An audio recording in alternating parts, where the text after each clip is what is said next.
name is Reverie, and welcome to another episode of Rainbow Reviews, an Equestria Girls look on Pony Equestrian Society. I don't know about you guys, but for a long time, one thing about this show has been really bugging me. What exactly is Equestria? Is it a state, a country, a continent, or even the world? Ever since the Equestria Games, when they introduced new leaders, I had a hard time trying to figure out how they all operated within Equestria. Whatever it is. But after I saw the previous episode, Princess Spike, I think I came up with a few reasonable theories. Now stop me if you heard this before, but Equestria is either a state peninsula or a city-state. Don't believe me? Then let's take a closer look. For starters, let's take a look at the original map of Equestria. As you can see, it is surrounded by water on 3 sides, and right at the bottom, which is cut off, I assume that the rest is attached to another body of land. Visually, I think it would look something like this.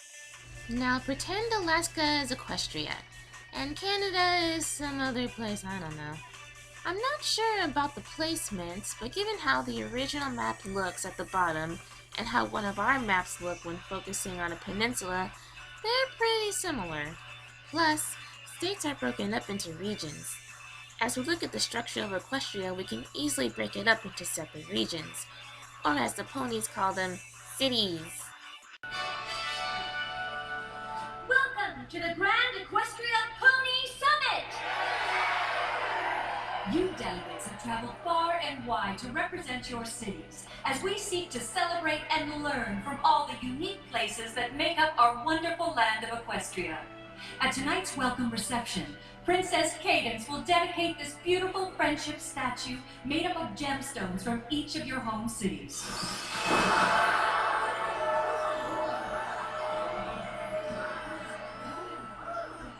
Now we'd like to turn things over to the one who organized the summit, Princess Twilight Sparkle. Thank you, everybody.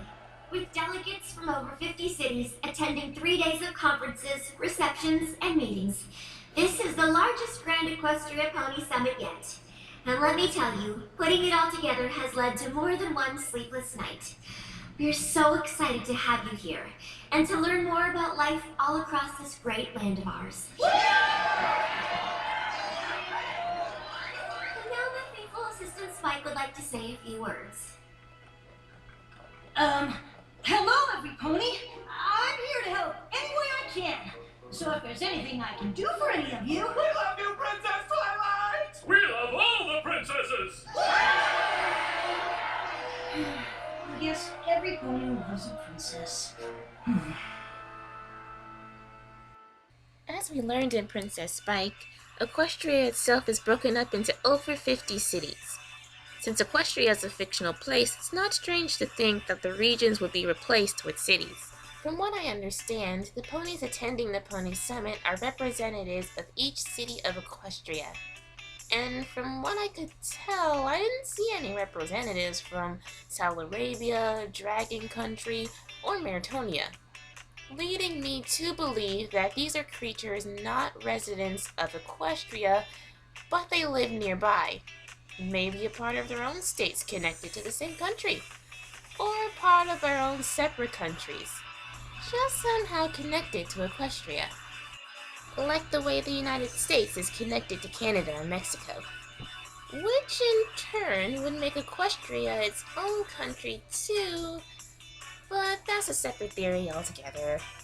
As viewers, we are under the impression that alicorns are the most powerful beings in the pony universe, equivalent to living gods.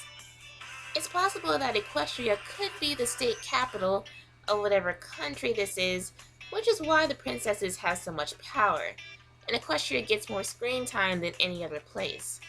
We could even take it one step further and say that Canterlot is the city capital of Equestria, since it's located directly in the center of Equestria, and it's where Princess Luna and Princess Celestia, the first princesses, live.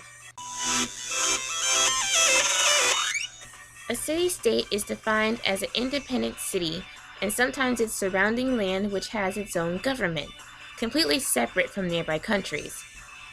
Since Equestria is made up of cities and each city has its own leader of sorts, I can understand how someone can see Equestria as a city-state.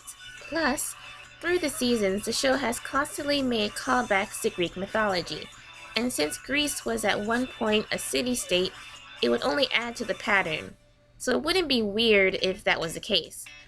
Although, I think there is one thing that derails this idea. From what I understand from watching this more in-depth video on YouTube about city-states, a city-state is like an independent small country that has its own government laws even though it is located in the same region or same state as another city. With that said, can Equestria really be a city-state? When basically all the cities follow the princess's orders, and any amount of governing within the city is based off of the princess's influences. As we learned in Princess Spike, all the cities follow the princess's word or law, even though they are a part of their own city. Again, places like Saddle Arabia, Dragon Country, and Meritonia would be excluded. Since they didn't have a representative at the summit, their lands would not be counted as equestrian soil. The only exception to this rule, I believe, would have to be Griffinstone, since they do have a representative at the Pony Summit, making them a part of Equestria.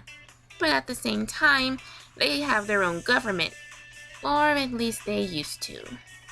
Their current standing with the rest of Equestria might not make them a city-state anymore, but at the same time, we don't know much about that place to make a solid diagnosis. So, what do you think? Is Equestria more of a city-state, or is it more of a peninsula state? Or is it neither? I would like to hear your opinion. Once again, this is Reverie saying have a rainbow rockin' day.